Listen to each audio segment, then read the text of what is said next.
Sri Dāmodara Jananī by Shivaram Swami, Chapter 12. Everything ends in Transcendental Bliss, Part 2. Nanda Maharaj embraced his son and put the question to him, "Dear boy, these ladies say that your mother is very sad. Will you go and appease her like a dutiful son?" Krishna looked up at his father and replied assertively, "No, I will not. From now on, I will remain always with you." The witty wives of Nanda's elder brothers asked good-naturedly, "If you do not go to your mother, then whose breast will you suckle?" But Krishna was ready with his answer. "I am a big boy now. I will drink warm milk from the white monarch of my father's cows, just like I did today." The ladies were not done. Surely they could find some chink in Krishna's armor. "Then, with whom will you play? Who can entertain you in those ways in which your mother is most adept?" Krishna looked at his father and replied, "My father. I will play with my father. He is the emperor of all gamesters." Then looking in the direction of Balaram, Krishna added, "And I will play with my brother as well." One noblewoman asked, "What about your brother's mother?" Krishna's face seemed to flush slightly, and tears welled in his eyes. "I will not go to her. She abandoned me, and as a result, I was shackled all day." Since their afternoon meeting, Krishna had forgiven Balaram for having not been present when Yashoda bound him. His brother had argued, "I did not want to leave, but what could I do? Mother forced me to go with her. If I did not, she may have tied me to her as you were tied to a mortar. Am I any stronger than you?" Balaram was Krishna's greatest ally, shelter, and source of inspiration. Krishna could not long harbor a grudge against him. And it was true, even though Balaram was older than Krishna, he was still a child and bound by his mother's wishes. But Rohini could have stayed, thought Krishna with a childish awkwardness. He knew well Rohini's influence over his mother, and the punishments that her influence could have saved him from in the past. She could have rescued me. Krishna's rebuff made Rohini tearful. She loved Krishna more than her own son. Searching for some way to uproot his stubbornness, she appealed to Krishna's love for Yashoda. "O my son, how can you be so heartless and cause your mother such pain? Even Dhruva Maharaj forgave his stepmother, as did Lord Ramachandra. Why can you not find it in your heart to do so?" The authority of his father's support fueled Krishna's huff. Turning from Rohini to Nandaraj, Krishna buried his face in his father's silky, soft beard. The court was hushed. No one knew how to unearth Krishna's peak. Furthermore, they feared trying, lest Krishna make the volunteer a target of his ire. Rohini whispered to Sankarshan, "Bring your little brother to me."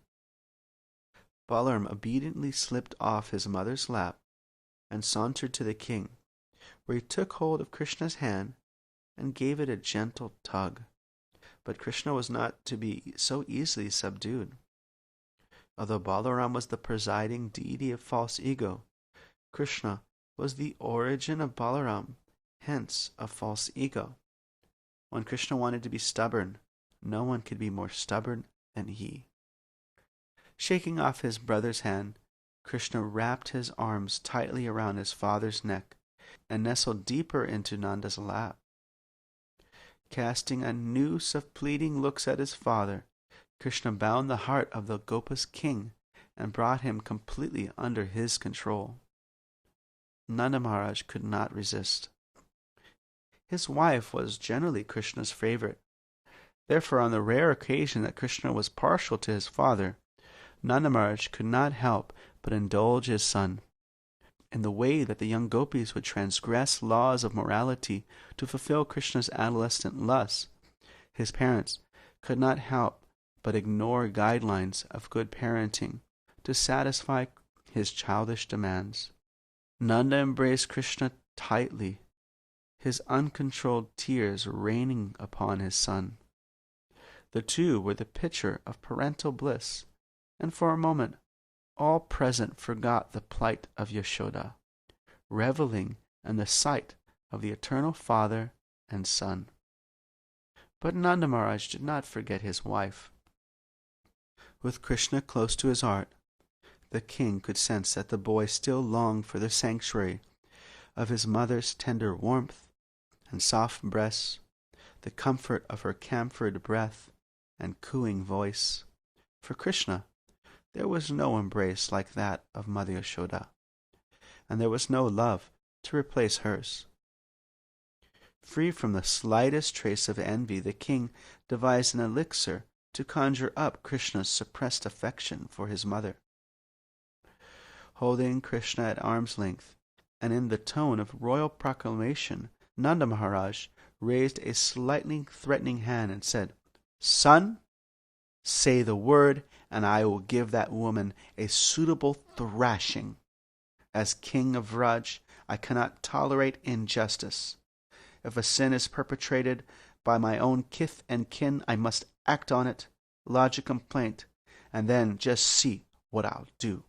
Nanda's strategy worked like a charm. The very thought of anyone striking his mother obliterated Krishna's huff and brought tears to his eyes. Catching hold of Nanda's threatening hand, Krishna shouted, "No, no, you cannot!" Nanda Maharaj changed his menacing tone to one of indifference. Krishna's pout has been routed, but the fire of his affection needed to be fueled. As a perfect strategist, the monarch unfolded the second phase of his scheme. Appearing to ponder Mother Yashoda's past conduct and her present isolation, Nanda said, "You are right, my son. Someone who puts another in mortal danger should not be surprised if fate metes out the same punishment to them." The ladies of the court gasped. In their wisdom, they quickly assessed Nanda Maharaj's plan and readily assisted in its unfolding. And for his part, Krishna understood what his father had implied. If his mother did not survive this crisis, then she deserved to embrace her fate, which may be death. Krishna sat erect, half crying, half commanding, and again called out, "No, that cannot be! Never!" Krishna's voice was shrill. It resonated off the walls, pierced through the earth, and entered the abode of Yamaraj, where the superintendent of death took it as an eternal edict. Krishna would later repeat that edict to Arjuna, "Na me bhakta pranashyati." Upon seeing Krishna struggle with the thought of losing his mother, Nanda Maharaj struggled to contain his pleasure. The residing tide of separation from Yashoda that kept Krishna at bay, with the embarkment of anger, was finally breached. At the first gust of affection stream, it weakened the surrounding structure, causing the entire embankment to suddenly collapse into the formidable torrent of Krishna's love. My mother, where's my mother?" Yashoda rose to her feet. She could hear her son, but his voice was not heard by her ears. It arose from her heart.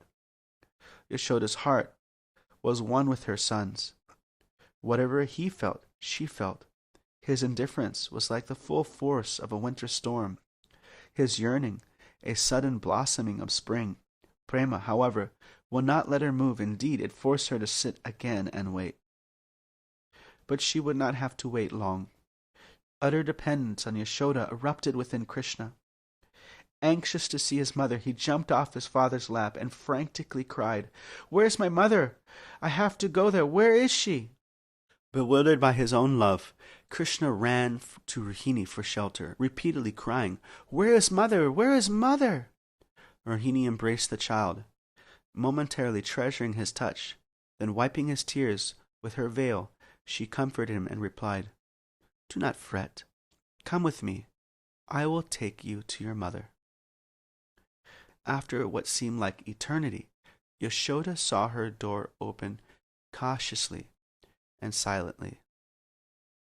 Only Rohini and Krishna were so bold. It was both. Rohini was holding Krishna's hand, but not for long. As soon as he saw the outline of his mother through his tears, Krishna ran weeping to Yashoda, climbed into her lap, and wrapped his arms around her neck. The aggregate of all the happiness in the world, when multiplied 1,000,000 times, could not match a drop of the ecstasy that Mother Yashoda felt with Krishna in her arms. And if the aggregate of all the love in the world was multiplied 1,000,000 times, it could not match a drop of the love that Krishna felt from Yashoda's embrace. He was never-ending bliss personified, and she was boundless love personified. Just as bliss can be tasted in proportion to the amount of love one has, love can be experienced in proportion to one's ecstasy. Thus, mother and son perfectly complemented each other's divine sentiments. Holding each other heart to heart, they both felt complete, for each was a half of the whole that was their union. With Yashoda's chin resting on Krishna's head and holding him ever so tightly, neither mother nor son could feel the difference between each other. It was as if they'd become one, yet in that oneness was the happiness that each felt from the other's love. For Krishna, his mother was a waterfall of ecstasy in which cascades of affection bathed his being, nourishing his own bliss. The waters of that cascades were the united streams of her tears and breast milk, and its splashing sounds were the cooing and murmuring that emanated from her beautiful lips.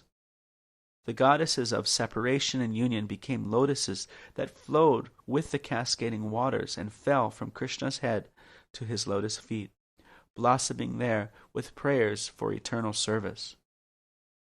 The chirping of waterfowl were the pleasant sounds made by Yashoda's friends, who crowded the doorway to share their queen's delight.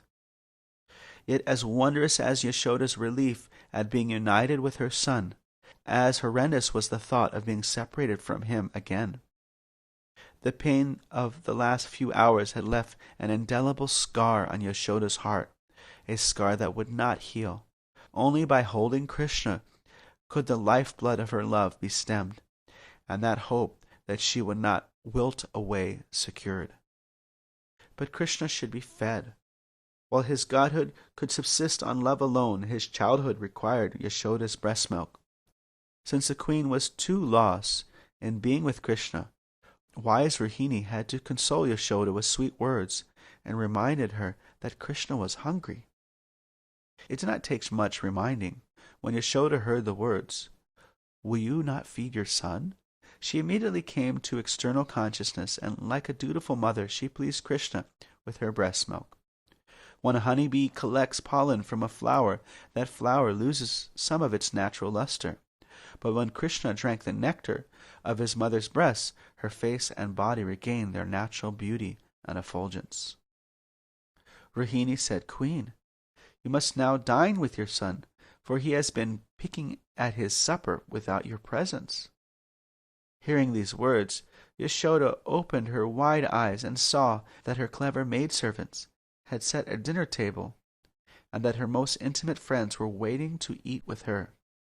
At that time, Balaram rushed to Yashoda's side, and the queen embraced him with her free arm, almost falling into a second reverie of bliss. With Rohini's help, Yashoda finally rose to her feet with Krishna still in her arms, and took her seat at the table. Making her thigh Krishna's sitting place, she partook of her meal. For every morsel that Krishna ate from her blessed hand, she would take an equal amount. Krishna said, "Mother, eat more." She replied, "If you eat more, I will match you." And so it went, as they had done in days past. It was an intimate meal. Yashoda, her 2 sons, and 3 gopi friends, with Rohini and 2 maids serving them in the privacy of Yashoda's quarters. The supper was not just a meal. It was a celebration of reconciliation between mother and son. But Yashoda Devi's ordeal was far from over. Whereas Krishna, a little child, could be won over by loving affection, her husband and the people of Gokul would not so easily forget that she had endangered their prince, or at least so she thought. I can hardly face my king. What will he say, he who trembles just to remember the threat to his son that was Putana? Yashoda feared the chagrin of her husband. She feared the censure of the villagers. But right now those fears had to be put aside to serve Krishna. At the conclusion of the meal, Yashoda washed her hands, feet, and mouth, and carefully did the same for her little boy. Krishna and Balaram bade farewell, and Rohini took her son to their apartment and put him to sleep. Then, along with her friends, Yashoda lovingly put Krishna to rest in the same bed from which he rose that morning to inaugurate an extraordinary pastime, a pastime by which he had earned the name Dāmodara. As Krishna's head lay on an oversized silk pillow, he asked sleepily, "Mother, will you tell me a bedtime story?" Yashoda stroked Krishna's forehead. "Oh, son, which story would you like to hear?" "Tell me how little Dhruva went to the forest."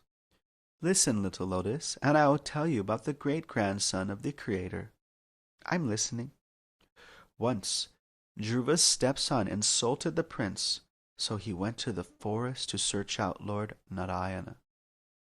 Krishna murmured, "He came to Yamuna's bank?" "Yes, not far from here. He only ate leaves, with a vow to be the master of the universe." "Then what happened?" "The great saint Narada appeared before Dhruva and initiated him. Then, with the power of his Diksha mantra, Dhruva was able to see Narayan and become the ruler of the universe." "Will I get a Diksha mantra too?" "When you're a little older." "And will Narada be my guru too? If not Narada, then his representative." Half asleep but assertive, Krishna whispered, "I want to be initiated by Narada." "Yes, dear, whatever you want." With the name of Narada on his lips, Krishna fell asleep. He fell into a sleep that was like the Yamuna's lazy waves, gradually carrying him into the pastime land of dreams, where he was met by Narada Muni and worshipped in various ways befitting the Supreme Personality of Godhead, and with songs like the sacred Dāmodarastaka. For 3 days Yashoda Devi remained in her chambers, afraid to appear before the king and his court. Rohini acted as her proxy in managing palace affairs and supervising Krishna while he was playing outside. But sympathetic to his mother's plight, Krishna spent most of his time indoors. Besides, it was rainy weather. At the start of breakfast on the 4th day, Nandaraj addressed his son. "My boy, your mother is sulking, and has thus deprived us of her excellent services. Please go to her, and only in the way that you know how, ask her to once again grace my court with her august presence. We miss her terribly."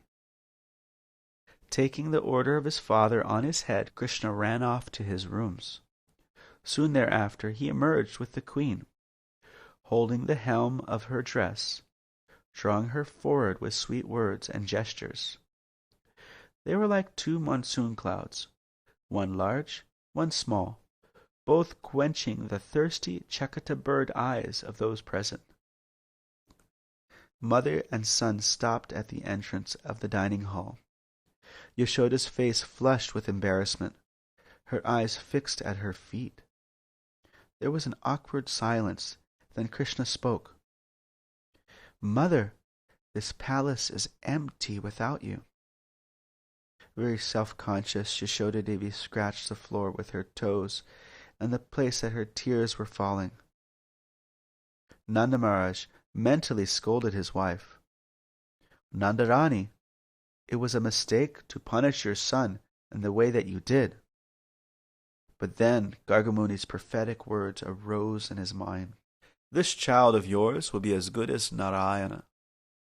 He appears in order to protect the people and enable them to flourish." Again the king thought, if Krishna is so powerful, then my wife's conduct must be under higher authority and beyond reproach. Concluding that her pain and days of exile were sufficient punishment, Nanda Maharaj saw no need to censure his wife. Instead, in a very kindly voice, he said, "O goddess, whose glories are sung throughout this land and beyond, O you who are maternal affection personified." Yashoda raised her face, expecting some words of reprimand, but there were none. "O Devi, for 3 days we have not eaten excellent preparations. But without the touch of your lotus hand, the best food is like dusty diamonds, whose true merit cannot shine forth. Will you not satisfy the leaders of this land by serving them breakfast in the most special way that only you know how? No matter what Rohini cooks, your whimsical son will not eat, because it has not been served by you. Please save him from wasting away, and thus save us all, who live only for him." Yashoda's eyes welled with tears, her heart flooded with bliss, and the symptoms of ecstasy danced in every limb of her body. Gradually, a golden radiance spread from Yashoda and engulfed the entire palace. The grand hall was hushed. It appeared to all present that the entire palace was becoming transformed into the realm of love. The walls, ceilings, floors, furniture, and even the Brajvasis' bodies seemed to be composed of the very substance that flowed unrestrictedly from Yashoda's being. Similarly, the hearts of everyone present felt an upsurge of love for Krishna, an upsurge they have never before known. Indeed, if this special love for Krishna had defined their identities, then everyone in the room would have thought, "I am Mother Yashoda." But because reason dictates that such a thing was not possible, they understood that by her influence they were feeling a love for Krishna similar to hers. Moreover, wherever the Brajvasis looked, they saw that even objects such as the chandelier or a table, everything within Nanda Maharaj's palace, indeed, even the palace itself, was made of the same love that they felt. Everything was soft, golden, warm, and above all, loving. "We are in the land of love," they thought. They were. But they were not in the land of just any kind of love. Gokul was a land of paternal love, and Krishna, who wanted his kinsmen to appreciate the grandeur of his mother, directed the Brajvasis within their hearts. Thus all those present realized that they were simply players in the drama of Nanda and Yashoda's ever-unfolding love for him, and of his eternally expanding love for them. But more than just players, the Brajvasis and their very existence were also manifestations of that love. The Brajvasis provided the diversity of loving exchange that fed Krishna's unlimited and insatiable thirst for affection. Nanda and Yashoda were like the wellspring of love from which poured an endless stream of nectar that collected in the fountains of Gokul. As that fountain overflowed, prema cascaded through the Brajvasis, who were like many figurines decorating the fountain edge. And Krishna was a black swan in the channel below that waterfall of love, swimming from one cascade to the next, or sometimes to many at once, bathing in streams of nectar and tasting lotus stems of ecstasy that grew from them. Lost to this unparalleled vision, experience, or whatever unprecedented thing that it was, the Brajvasis' ecstasy soared. They were tiny birds carried higher and higher through the firmaments of bliss by the unprecedented and forceful currents of love. Then softly, gently, those winds subsided, and the Brajvasis felt themselves gliding back to Gokul, to Nanda Bhavana, to the dining hall where they had met by a sound that resembled the concert of cuckoos. "Here is a lovely vegetable dish. It is just to your liking. Please eat this rice, topped with fresh ghee." As if opening their eyes, although their eyes had been open, the Brajvasis saw Yashoda Devi moving from one seat to another, serving one preparation after another. As she did, true to Nanda's words, whatever food Yashoda touched glowed with a special golden splendor, the splendor of her love. Tasting those foods, the Brajvasis savored Yashoda's love for her son, and they relished it with unprecedented delight. The Brajvasis were lost to the singular atmosphere that continued to pervade the palace, and so at first they appeared to eat in silence, although within themselves roared the Sankirtan of Krishna's names, Govinda, Dāmodara, Madhava. Thus when Nanda's courtiers eventually did address each other, they spoke in songs that praised Krishna and his parents, songs like Yashomati Nandana Brajabaranagara Gokula Ranjana Kana. As the Gopas and Gopis became outwardly enlivened, they conversed, the words being solely comprised of Krishna's names. It was in this way that each one perfectly understood what the other had said.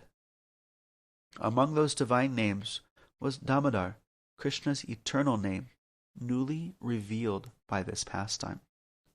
And from that day on, the Brajvasis, and especially the ladies of Braj, would call to Krishna with humorous delight by saying, "O Dāmodara, come here. O Dāmodara, where have you been?" In the days following the reconciliation of Gokul's royal family, the Brajvasis continued to give moral support to both the queen and her darling son. While Gopis and Gopas were always eager to spend time with Krishna, they now had additional reason to do so. They hungered to help heal the wounds caused by Yashoda and Krishna by the Dāmodara affair. The majority of the callers were Gopi acquaintances, friends, or relatives of Yashoda and Rohini. These ladies were like honeybees attracted by Krishna's irresistible sweetness.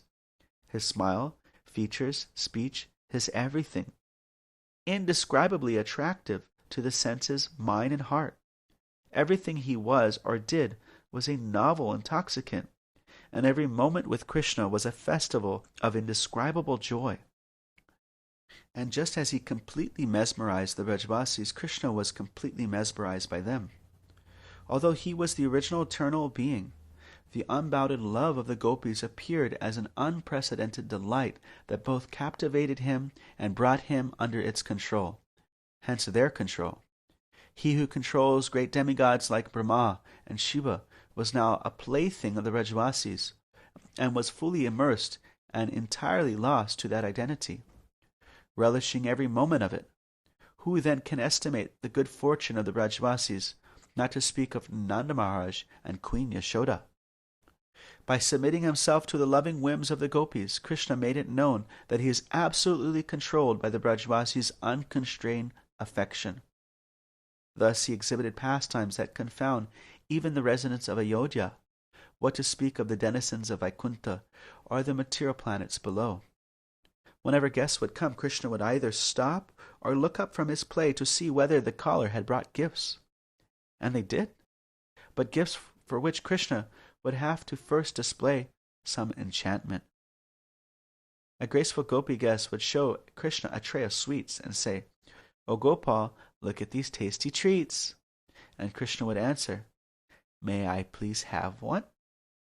To which she would reply, "You may have them all, but first you have to equal the hard work I put into making them." "What must I do?" "Please dance for us, and I shall give you half a Manohar Ladu." "Why only half? Why not a whole one?" "Dear boy, then if you dance nicely, you'll get the other half as well. One is for the effort, and the other is for the quality." Hearing these words, Krishna nodded his head in assent. And as the gopis clapped their hands, he tried to imitate the professional dancers of his father's court. Krishna was the picture of childish innocence. His awkward movements and absorbed countenance drew his gopi audience further into the ocean of loving mellows. And while he remained fully aware of the movement of every atom of his creation, he simultaneously forgot it all in the behavior and identity of a little boy. He was God, but by the love of his devotees, he thought that he was a little boy, another child of a cowherd village. As the Brajvasis were ignorant of his opulence, so was he. "Gopal, please sing the mantras of your dance." Krishna carefully mouthed, Ho dik dam dam, kita kita kana kai. But he could not coordinate his singing and dancing, and losing his balance, he stopped, confused. But the gopis were enchanted by his effort, and with sweet words they encouraged him to try again. And so he did, for he was like a puppet moving to the strings of their love. Krishna's expression reflected the intensity of his effort to both sing and dance, and although his movements were clumsy and his intonation vague, they appeared to the gopis like the rolling and clapping of ocean waves. When Krishna finally managed to coordinate his steps with his words, he smiled at his audience, thus melting their hearts with his captivating charm. The performance over, Krishna looked up expectantly at the tray of ladus as the gopis clapped and called out, "Jai! Jai!" Pleased to no end by his performance, the gopis placed Krishna on her lap and personally fed him a sweet, while herself relishing the sweetness of his touch. At another time, a gopi would ask Krishna to sing, and by the encouragement of others, he would take in a deep breath and repeat songs he had heard from his mother, like Gokula Patikula Tilaka Swam Asiha Krita Sukrita Raja Rachika Sukha Raja Nayanandi Samiha Anand Bhava Janma Mahotsava Nandita Gopi Samraj Putanika Muti Nava Mangala Krita Valita Gokul Raj. Although Krishna's voice failed to reach high and low notes or reflect the right intonation and melody, it was still like honey dripping into the gopis' ears to their hearts, intoxicating them with its sweet effect. When Krishna failed to reach a high note, he cast a glance of uncertainty at the gopis, who encouraged him in different ways, clapping their hands or smiling. Reassured, Krishna would continue his performance, singing according to the gopis' desire. His chubby hands and roving eyes attempted to express the meaning of the song, and when the spirit stirred him, like a professional performer, Krishna stepped forward and raised his voice to its limit, thus bringing tears to the eyes of all. As always, Krishna would be rewarded with either a half or an entire sweetmeat, which the gopis would place in his lotus mouth with their lotus hands. And when the gopis' fingers touched his lips, a current of ecstasy would course through their beings, intensifying their pleasure and making them hanker for more. In an attempt to retain his company and to restrain him from leaving for play, Mother Yashoda and her friends would request Krishna, "O little Kirtaniya, please bring the measuring pot from the kitchen." When addressed thus, Krishna was pleased to be entrusted with responsibility, and he would scamper to the kitchen and retrieve the pot, carrying it on his head as gopis would do. Well, almost. Although Krishna raised the pot without difficulty, placing it on his head was another thing. The gopis giggled to see him struggle with the vessel, casting happy glances at each other and back at him. When Krishna had succeeded, he wiggled his fingers to reach the mouth of the pot, but was unable to do so. His arms were too short. In an attempt to secure the pot, Krishna stretched his arms, and then his limbs, and even stood on his toes. "O Dāmodara, you look like Lord Varaha lifting the earth." His chin tucked in his chest, Krishna replied, "This is more difficult, but I will succeed because I am stronger than Lord Varaha." And succeed he did. Almost. Krishna managed to bring the pot to the gopis, but try as he might, he was unable to safely remove it from his head without Mother's help. "Thank you, dear," said Yashoda. "You are so strong." Krishna beamed at the success of his undertaking and crossed his arms, clenched his fist, and thumped his upper arms in a way that he has seen professional wrestlers do. "I am stronger than Lord Varaha. I am stronger than Lord Shesha." Taking his boast as their cue, the gopis challenged, "If you are so strong, can you lift your mother's chowki?" Krishna turned towards the kitchen and the low seat on which his mother would cook and churn butter. If I can hold planets, why could I not lift a little seat? And while it was true that merely by a partial expansion of himself, Krishna held up universes, what to speak of planets? In the presence of Gopi's overwhelming conception of him as a little boy, his unlimited strength was sapped. When he called on his godly opulences, they could not manifest even a little bit. His strength, knowledge, and renunciation were subdued by the Gopi's love, in the way that a snake is charmed by its master.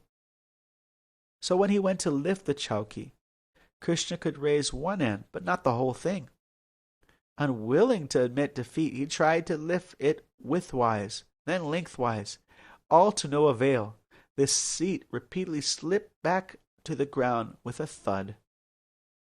And while the chowki could not have made itself lighter to facilitate Krishna, it refused to do so, thinking, "This boy had caused the queen so much embarrassment. Why should I help him?"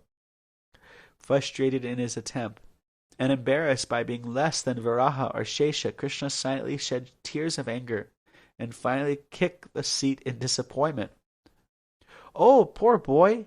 crooned the gopis in sympathy. "That chowki must be fixed to the floor. Do not cry." Seeing her husband entering the main gate, Yashoda intercepted her son's impending tantrum. "Dear Krishna, the king is now returning home. Quickly take your father's house shoes to him." Rohini added, "What's heavier than the footwear of a Vaishnava? We know that if you could lift that, you could have easily lifted the chowki." Krishna's countenance changed at this escape from humiliation. He looked up with a teary-eyed smile and said, "I will lift the shoes and take them to father. One who can lift the shoes of a Vaishnava can lift planets." And so the Supreme Lord, whose feet are worshipped throughout the three worlds and beyond, took his father's slippers in his hands and clumsily but carefully held them to his chest, eager to meet Nanda Maharaj at the entrance. Krishna scurried past the gopis to meet his father in the grand hall. When Nanda Maharaj saw his son approach, he stopped. Wiping away tears of love, the king savored the sight of his little son holding the slippers with intense concentration while making his way down the grand stairs. Krishna was the embodiment of childish innocence and beauty and sweetness. Nandaraj looked to his wife, standing at the top of the stairs. They exchanged glances exclusive to the parents of God. "O goddess, you have brought inestimable good fortune to this world by bearing the son. I bow to you. O king, in the millennia to come, sages will worship you as the father of one who is equal to the Lord. Glories to you," to whom saints will say, "Shrutam apare shmitam itare bharantam anye bhajantum bhavabhitah aham iha nandam bhande yasyalinde param brahma." Let others fearing material existence study the Vedas, Smriti, and Mahabharata. But I shall worship Nanda Maharaj, in whose courtyard is crawling the supreme Brahman. Nanda Maharaj smiled at his wife as his son approached. "Devi, do not try to deceive me. I know your glories. Neither Lord Brahma, nor Lord Shiva, nor even the goddess of fortune, who is always the better half of the Supreme Lord, can attain the Lord, the deliverer from this material world, such mercy as received by you. The greatest saints will record this truth in the greatest scriptures. Nemam virinchona bhavo nashrirapianga samshaya prasadam labiriya gopi yattat prapya vimuktidat."